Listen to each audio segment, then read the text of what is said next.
Hi ladies and gents, Pond here with another video for Rise of Empires Item Fire. Thank you so much for your previous likes, comments and subscriptions to the channel. If you haven't subscribed already, why not click on that button and ring the bell so you can get notifications whenever I'm dropping content on the channel. First off, a massive thank you to everyone who has been supporting the channel. I hit 15,000 subscribers today on Friday the 8th of July. Unbelievable. Thank you so much for all your support. For those of you who have joined just this week, to everyone that has been with me over the last 2 years. I did start the channel almost 2 years ago this week, and I never expected that it would grow to as big as it has. So just a massive thank you to all of you for following the channel and watching me talk about Rise of Empires. So now on to the topic of this video, and apologies first off that I haven't done many videos for the past week. I've been waiting on the developers to update lots of different things, and they didn't really give me much information in advance. So today we do have an update in the Alliance store. So if we quickly go to our mail, we would have seen from Rise of Empires Studio that we had this Alliance store adjusted mail today. A major change is going to be made to the Alliance store. After the change, you will get Alliance contribution points much more easily than before, and we'll have a look at that in a second. New rare items will purchase with a purchase limit are available in the Alliance store. There will be more ways to obtain the Alliance contribution points. The ways to get Alliance contribution points will include tech donation, as it's always been, and then you can also, by helping your Alliance members, gathering resources, killing bosses in rally attacks, so the Savage Giants, rare Alliance gifts, and donating stone blocks. They have said that this feature is still in beta testing, and also that the purchase limit is not visible in versions earlier than 2.3.8. So make sure you guys have updated your games to the latest versions. We are currently on 2.4.0 this week. Okay. Feel free to contact our customer service team with any problems. Let's have a look at the first thing to talk about, which is actually the new shop. So it's been something that's been around since the game began, certainly for me anyway. You could go into the store and you could purchase items using your Alliance points, which you would gain from donating to technology. These have always been like the same items for the last 3 years, pretty basic stuff in terms of hours. You could get teleports, renaming, etc. The headline figure, the headline info for today, the best thing that they have done is that they have finally added in rarer items to the Alliance store. So we are talking about courage medals, super dragonite and war badges, 3 key collectibles that every single player playing this game needs to obtain to upgrade their accounts, to get your 5 sets of dragon gear, to get all of your elite research done. You need both war badges and obviously courage medals, and to continue developing your lofty tech in particular, you need to keep accumulating war badges. So the first thing is that obviously it is great that the developers have realized that we have been calling out for these elements to be added into the game in the Alliance store and other areas as well, and they have done that. Now on to the bad news. As you can see, so I'm currently in my second account, Pond Solo. Something new has been added underneath the icons in the Alliance store, and it is daily purchase limits. Now first off, let's talk about the rare items.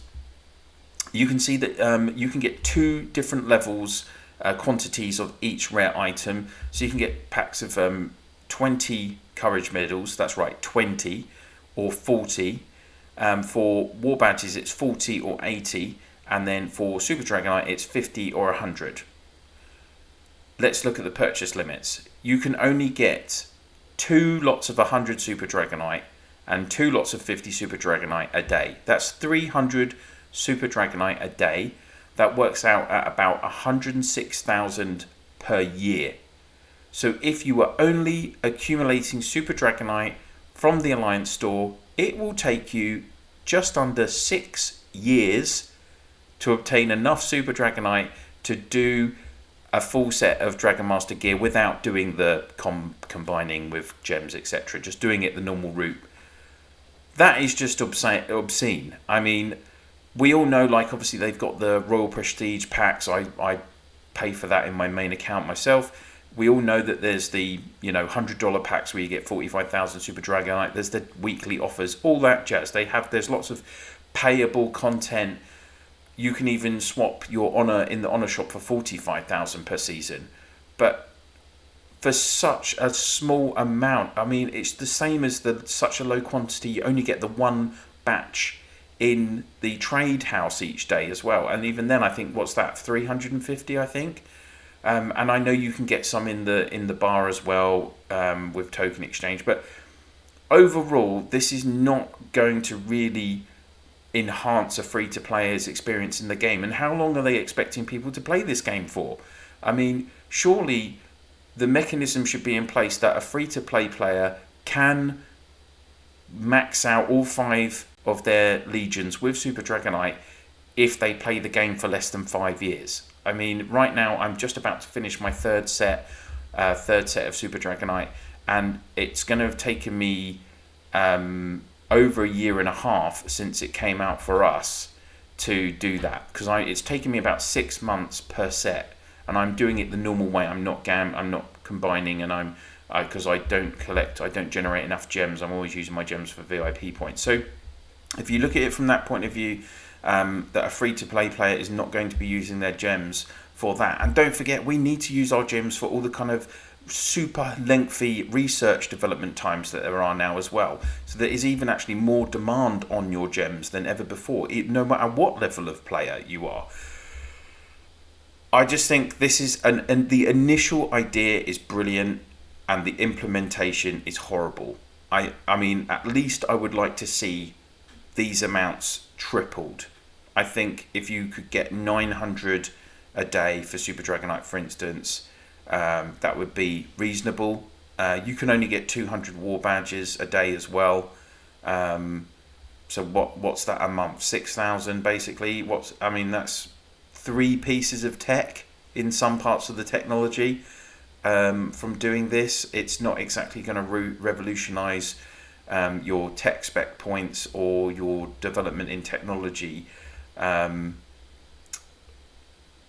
game has been out for over 4 years now. I just think the lifespan of a game like this, how many years is it going to go on?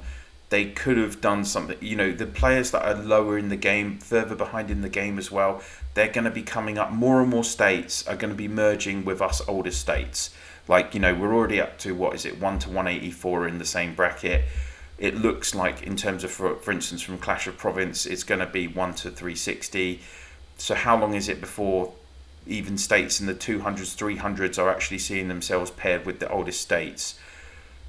There needs to be mechanisms in the game to make it a bit fairer, more balanced for all players, to be honest, I think. And this is a mechanism which could make it better balanced, but just, the implementation of that is terrible.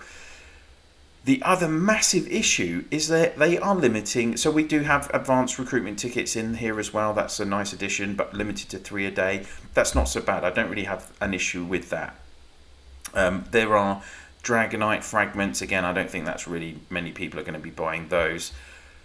The biggest issue I've seen from people today is they have limited the number of hours speed ups you can buy. Only 3 8-hour speed ups a day and only 5 1-hour speed ups. I just can't believe they've restricted this. What is the purpose? An 8-hour speed up is 190,000 alliance points anyway. So unless you've got a crazy amount of alliance points, it's not going to have such a big impact on your ability to speed up everything. And again, if you're like a free to play and smaller players, they really need these speed ups to help them. They do. People will,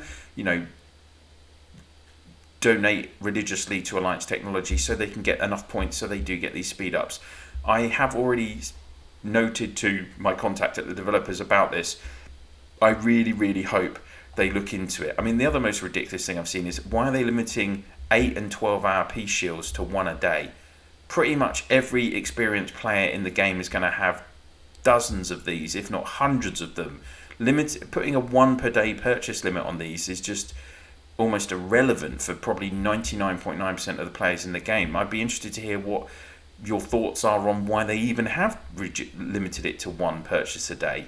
And then we have also, they've added marble and iron into the store, and it's minute amounts. Like, I can't remember how much, I think I've got like 13G of marble. Why am I going to buy 32,000 marble from the Alliance store? I don't know. If they'd made it like 32 million, it would have been of interest to me. Or even 3.2 million and 2.4 million iron. That would have been a reasonable amount. And for no matter what level in the game, I think those if you scale that up 100 times what it is, that would have made it interesting for people. These minute amounts, and you've limited to 10 purchases a day again. I don't understand the logic. I've whittled on about this for so long. The other thing I want to obviously talk about is what you can see on the right hand side of the screen, which is how to make Alliance contribution. So we do have these other options now. That you can only do a certain amount of tech donation where you're getting points now, which is a bit of a limiting factor. It's 80,000 points though. If you help your Alliance members, you can get up to another 60,000 points a day. Gathering resources 72,000, but I haven't seen any information on terms of the ratio, how much you have to, whether it's done a certain amount of points per hour or the volume of resources that you're gathering. And then obviously Marauder Tax, you can get 148,000 points from there, and donate stone blocks, which obviously for those of us in the older states who don't have normal Reign of Chaos Total War anymore, most of us have probably got a completely full Alliance warehouse with 5 million stone blocks, and so we can't actually obtain points that way. You can see now as well in each of these sections they've got the kind of obtain today icons information added into these menus now. Same with the technology, you can see obtained there. So in the older states it's not very helpful, but obviously for those of you in the younger states, being able to get more points from all those kind of different mechanisms, it's a good idea. I'm sure everyone's or most players are aware, previously we did have like this shortcut to all of the Alliance technology, and this did go to a different menu originally, and we were able to do research on the kind of later levels where you get a lot of points, which a lot of people did, but I'm talking about maybe 18 months ago now. So some people did accumulate a lot of Alliance points that way back in the day. So I think it's kind of good they have expanded the number of ways you can accumulate Alliance points, but let's be honest, who's going to be gathering every day? I mean, if you're in Eden, it's impossible. You're never going to be gathering to get your Alliance points, for instance. At least on Mondays, yes, you will get Alliance points from gathering. I guess that's a good thing. And some of you, if you're doing gathering for like a Sunday, for instance, you could get more points that way as well. We already have so many demands on our stamina and everything each day and our time, though, and doing that and killing all the kind of rallying, etc. You're really going to have to be on the ball to get all of these done. So to summarize, guys, me personally, as I said, I was really hopeful to see these rare items in the Alliance store. I was hoping that this would be like a first positive step for all players, but particularly free-to-play players, to be able to increase the number of ways that the volume of these resources that they require, these consumables that they require in the game. And it's great that they've implemented it, but the way they've implemented it is, I can't agree with it. They need to look at it. They really, for me, they need to triple the amount of these that are available daily to make it like an actual reasonable benefit. I mean, let's be honest, would I still, if I could get 900 Super Dragonite a day, would I still do the Royal Prestige where I get 1500 a day? Yes, I would, to be honest with you. Like, the people that spend in the game, they're going to want to still do that, and it's still going to take me, another 10 months to accumulate enough Super Dragonite to get my next final 2 sets. So, okay, I'm not going to be doing that for 12 months, but I would then probably, as a spender, be spending my money on other things like the weekly War Badge packs, for instance, instead of the Royal Prestige because that's not such good value. But I would still spend that, maintain that level of spending. So I think increasing the amounts here, at the end of the day, you're benefiting free-to-play players. You want free-to-play players to stay in the game. That's going to benefit everyone. And then, yeah, they've got to remove the limits on the hours. That's ridiculous. Let me hear your comments in the comment section down below, guys. I would be interested to hear your thoughts on what they've included in the new Alliance Store options. Is there anything else they could add? Is there another way they could implement the rare items into the game that you think would be good? What do you think about these limits on the items? I would definitely be interested to hear your thoughts on that. And of course, if you could please then share this video and my channel in your Alliance chat, Province chat, and through Line, WhatsApp, Viber, Discord, whatever you use to communicate with your fellow players in the game. That would be very much appreciated. Thank you so much for watching, and I'll see you soon.